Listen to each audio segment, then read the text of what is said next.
Warehouse na umanay pagawa ng tabako, sinalakay ng mga otoridad sa Nueva Ecija. Nakaalerto, CJ Torida, exclusive.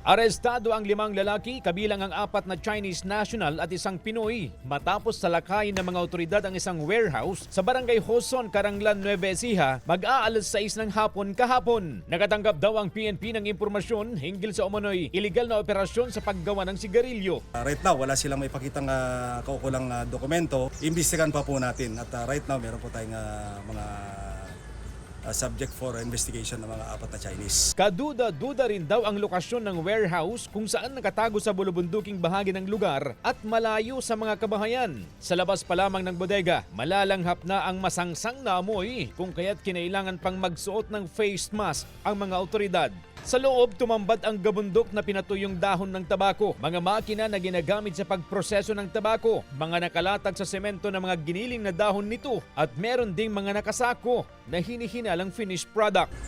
Yung mga mga tabako pa lang na raw, tapos mga makina nila na gilingan, tapos meron pa silang isang boiler sa loob.